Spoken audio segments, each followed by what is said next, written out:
Mtazamaji wa PMTV Tanzania, karibu tukuhabarishe yale yanayoendelea hivi sasa katika nyanja zote za kisiasa, kiuchumi na kijamii, lakini hili ni moja kati ya hayo yanayoendelea. Jina langu ni Teresia Alan.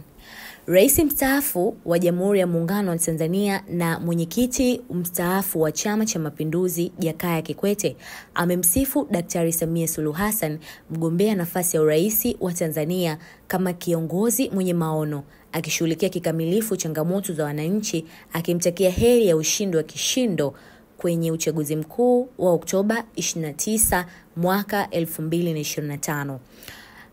Daktari Kikwete aliyesema hayo wakati wa kampeni za uchaguzi mkuu mjini Kibaha mkoani Pwani leo Jumapili Septemba 28 kwenye viwanja vya Sabasaba kwa Mbonde.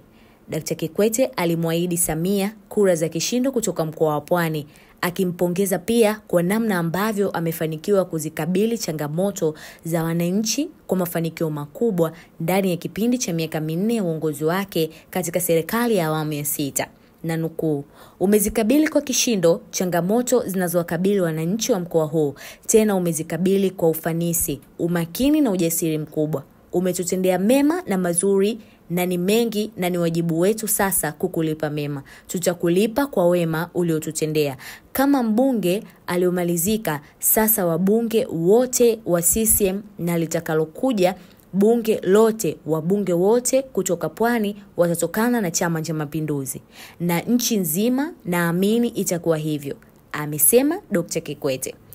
Kiongozi huyo mstaafu kadhalika amemtaja Dr. Samia kama mama mwema, akisema Tanzania imeendelea kuwa na umoja na mshikamano katika kipindi chake cha serikali ya awamu ya 6, akisisitiza kuwa wananchi wa Pwani kutofanya makosa ya kufanya kiongozi atakayetoka kwenye chama pinzani, badala yake wachague diwani na wabunge kutokana na chama tawala ambacho ni Chama cha Mapinduzi. Hii ndiyo taarifa ambayo iliyotokea huko Kibaha mkoa wa Pwani siku ya leo Septemba 28. Asante kwa kuendelea kuitazama PMTV Tanzania. Endelea kusubscribe channel yetu, lakini pia like na comment ili uweze kupata matukio yote yanayoendelea. Jina langu ni Teresia Alan. Kwaheri.